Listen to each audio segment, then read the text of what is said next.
Hey everybody, welcome into the start and sit video of week 5 in the fantasy football season. If you guys have been listening to me for the first month, you already know what to expect, but just in case we got any first time listeners, as always, I'm going to give you guys my two top starts and sits for the quarterback, running back, wide receiver, and tight end position.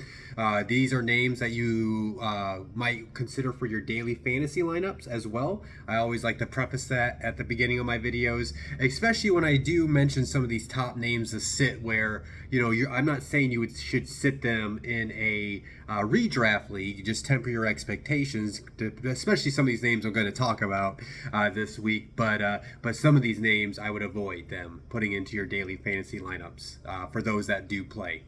So let's go ahead and get right into today's video. As always, starting at the quarterback position, my top start of the week, and I am starting to wonder. He had his struggles at the beginning of the year, and I'm starting to wonder if he's one of those names I probably should stop telling people to start because he's an obvious start. But let's just see if Joe Burrow can stack another good game in front of him, and he has a great opportunity to do that on Sunday. They are playing the Baltimore Ravens. When you look at what the Baltimore has given up in the first month of the year or the season, they are allowing 23.2 points per game to quarterbacks.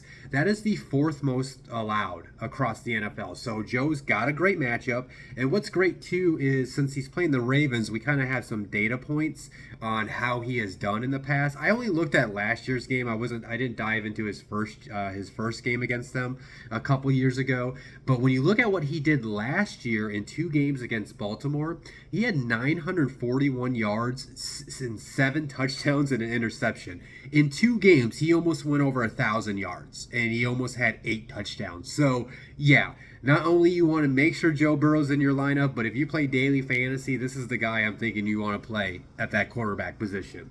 Another name, though, Derek Carr against the Chiefs. I think the Las Vegas offense is slowly working through those kinks, and you should see some steady improvement from that group. And I wouldn't be surprised if Derek Carr puts together one of his better performances against the Chiefs. The Chiefs right now, they are allowing 21.8 points per game. And that will be the 5th highest mark across the NFL. That was actually kind of a surprise to me that they are allowing that many points to quarterbacks, but quarterbacks are putting up points against KC. And then just like Joe Burrow, Derek Carr, of course, has a long history of playing the Chiefs, but just looking back at what he did last year in their 2-game series, I'm sorry, I forgot. I looked back at the last 2 seasons. So looking at the last 4 games of Derek Carr against Kansas City, he has had at least 260 plus yards, and then he has 9 total touchdowns and 4 interceptions in those games. So Derek Carr has had proven success against this Chiefs defense, and it's the same defensive coordinator there in KC. He's got a number of weapons this year to go after him, so I think if there's a week to stream Derek Carr into your lineup, I think this would be the one. My top sits of the week. This is a guy, like I said, you're probably not going to sit him in a redraft league because if you're like me where you drafted him in like 2 leagues and you probably spent depending on the league, I spent like a mid-round pick on him. So I'm definitely going to play him because of the value of what I spent for him. And I just don't like having 2 quarterbacks on my roster. With that being said, if you got to play him this week, temper your expectations. But Kyler Murray against the Eagles. Eagles have one of the better defenses in the NFL. And the numbers back it up in terms of the fantasy. They're only allowing 9.7 points per game this season. That's the 3rd fewest amount allowed across the NFL. So he's playing a tough matchup. That offense has been up and down this year so far for the Cardinals, so this doesn't scream like, oh, he's going to get it back on track against Philadelphia. As somebody that's going to probably play him no matter what and temper my expectations, I can certainly hope so. But if Kyler goes out there and lays a dud, you can definitely understand why.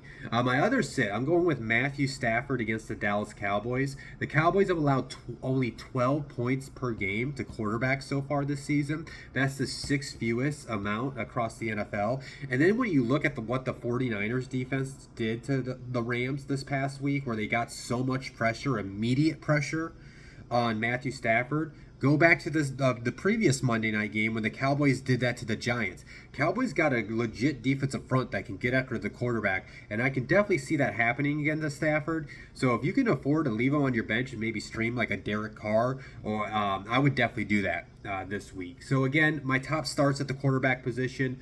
Joe Burrow against the Ravens, Derek Carr against the Chiefs, and then my top sits, Kyler Murray against the Eagles, and Matthew Stafford against the Cowboys. Moving on to the running back position, I definitely went with the juiciest, chalkiest matchup of the week with the James Robinson and Travis Etienne against the Texans. The Texans are been one of the worst defenses against the rushing attack. And when you look at it against in fantasy, they are allowing 27 points a game. To running backs. That's the most in the NFL. James Robinson, obviously, I think he's a safer play. He gives you a higher floor that can have a ceiling play this week because of the matchup. And then if you've been a fantasy football manager of Etienne, he's definitely been a disappointment, especially where he was going in drafts back in August. But he's still splitting the reps, right? He's still getting the snaps, and eventually this is going to come together for him. And if there was ever a game for that to come together for Etienne and for him to have his best performance as a Jaguar, that can happen this Sunday. So he's definitely I think he's a sneaky good flex play that can offer you a high ceiling. And then when you look at the Texans, right, they're giving up 27 points a game. There's to running backs, there's plenty of love to go around between Robinson and Etienne, right? So, I mean, even if they both split that evenly, that's still 13.5 points from each of them if they were to get that exact amount on Sunday. So, yeah, I would definitely consider having those guys in your lineup this week. My other matchup I'm looking at is Damien Harris and Ramondre Stevenson against the Lions. The Lions, it's a crazy how they have the top offense in the league, but also have the worst defense in the league. They're giving up 35.3 points per game. That's kind of crazy because they're averaging 35 points a game, but their defense has cost them the game by not being able to keep people out of the end zone. And then you look at the matchup as far as fantasy, they're giving up 26.2 points per game to running backs. That's the second highest mark across the NFL. We just saw what Rashad Penny did to him last week, and he had that juicy matchup. He was one of my top starts this week. So I'm going to ride that wave with these two guys. And then you got to look at it. It's either going to be probably Bailey Zappi. It sounds like Mac Jones did practice it. It practiced in a limited fashion today. But even if he can play, he supposedly had a high sprained ankle that's going to keep him out for multiple weeks. So let's just hypothetically say he's a fast healer and he's out there. He's going to be less than 100%. He's not the most mobile quarterback already, so you're not going to see him, running around the place. Knowing Bill Belichick, they are going to lean on the run because the quarterback, whether it's Mac Jones or Bailey Zappi, but Bill Belichick is known for his expertise to exploiting the weaknesses of the opposing team. Well, he's going to see what the teams have done to that Lions defense in the first 4 weeks, and he's going to lean into that. So I think there's going to be a big opportunity for Damien Harris and Ramondre Stevenson to put up some points. My top sits of the week. I'm going with Ezekiel Elliott and Tony Pollard against the Rams, strictly based on the matchup. You got Aaron Donald across the way going against this Cowboys offensive line that's definitely has played a lot better over the last few weeks. But when you look in terms of the fantasy matchup, the Los Angeles Rams are only allowing 10.1 points per game to running backs this week. That is the fewest allowed. So if they end up matching that mark, you're going to end up being disappointed that Pollard or Elliott or the combination of them both didn't even get to double digits this week. My other one, now this is like I said, some of these names like Christian McCaffrey, if you are in redraft leagues, you spent the number 1 to number 3, maybe 4 or 5, depending on the league, draft pick on him. No, you're not going to sit him. Just temper your expectations, but I would certainly avoid him if you play in those daily fantasy leagues. He's going against the 49ers defense. That 49ers defense is unreal right now. I'm so impressed with how they're playing on the field, just looking at the eyeball with how fast they are. They're only giving up, I want to say, 11 point something points per game. That's so crazy low for what we are supposedly in a offensive friendly league. And then when you look at what they're doing against running backs this year, they're only giving up 10.8 points per game to running backs. That's the second fewest amount across the NFL. So they're a legit defense. And then also too, the Panthers offense is a complete mess. That offensive line is not that great. So you're going to see like a Nick Bosa and a Javon Kinlaw and the rest of that 49ers defensive front kind of dominate the trenches, which is going to, not limit the rushing lanes for Christian McCaffrey, which could end up giving him one of those dud type of games. So again, redraft leagues, you're going to play him. Just temper your expectations, but I certainly would avoid him in DFS. So again, my top starts and sits for running backs: James Robinson and Travis Etienne against the Texans as a start, as well as Damien Harris and Ramondre Stevenson against the Lions. Then my sits: Ezekiel Elliott and Tony Pollard against the Rams, and then Christian McCaffrey against the 49ers. Moving into the wide receiver position, my top start of the week, and this is a name, by the way. Last time I checked in a couple leagues, he was still out there on the waivers. But so if he's out there and you're looking for some wide receiver help, I would definitely go pick him up. It's going to be Robert Woods against the Commanders. So their rookie Treylon Burks is going to be out with turf toe for the foreseeable future. Robert Woods is going to be the leading wide receiver there in Tennessee. He's going to get all the targets from Ryan Tannehill. This past week, he had a touchdown against the Colts. And then when you look at their matchup with the Washington Commanders, the Commanders are giving up 33.2 points per game to wide receivers this year. That's the most allowed in the NFL.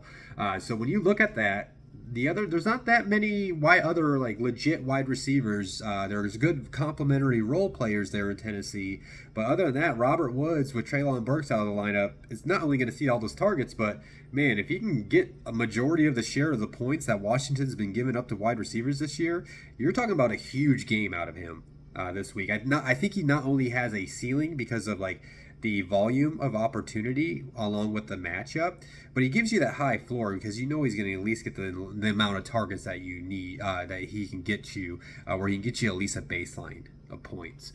And then my next starts, I'm going with all three of these guys. Now, some of these guys, I probably shouldn't have to tell you to play Jamar Chase. You're going to play him. But maybe if you I don't know if anybody's really disappointed in him so far this season. But yeah, anyways, like a Jamar Chase, a T. Higgins, and I would even say Tyler Boyd as a sneaky play this week. They're going against the Ravens. I don't have to rehash everything I said about Joe Burrow, about his success last year against Baltimore. And then when you look at what they're doing against the wide receiver position, they're giving up 32.7 points per game to wide receivers. That's the second most allowed. So even if all three have an even game, you're looking at, 10, 11 points from each of them, but one of them's, going to explode. So you're definitely going to, have Chase and Higgins in your lineup. Boyd maybe is a guy you have to debate because of the value. Like he does offer a lower floor than the other two, but he might be a sneaky play in DFS this week. And then moving on to my top sits. My top sits of the week is going to be Allen Lazard and the up-and-coming rookie Romeo Doubs. And I guess you can maybe say Christian Watson, but it does seem like Lazard and Doubs are going to be the leading wide receivers for at least for now.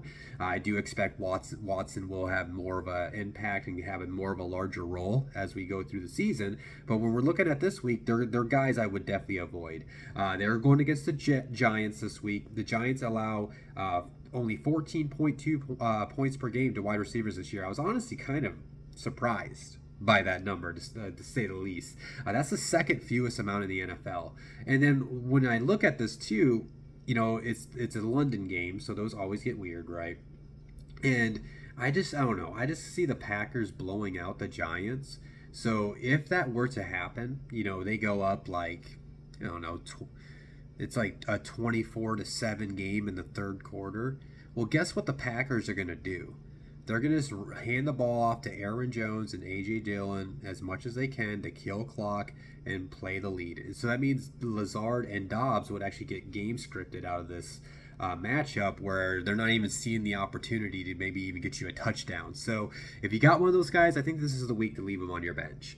And then looking at my other sits, I went with a trio wide receivers there in Pittsburgh. Deontay Johnson, George Pickens, and Chase Claypool against the Bills. The Bills obviously have even though they're banged up, they still have one of the best defenses in the NFL. They're only giving up 15.5 points per game to wide receivers this year. That's the third fewest amount across the league. And then you're talking about Kenny Pickett as a rookie is going to make his first career start against one of the better defenses in the NFL. I definitely see some struggles coming for Kenny Pickett. So if you got one of those Steelers wide receivers, I would, leave him on the bench. Maybe you play a Deontay Johnson because I get that one.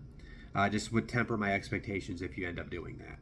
So again, my top starts for wide receivers this week: Robert Woods against the Commanders, and then Jamar Chase, T. Higgins, and Tyler Boyd against the Ravens.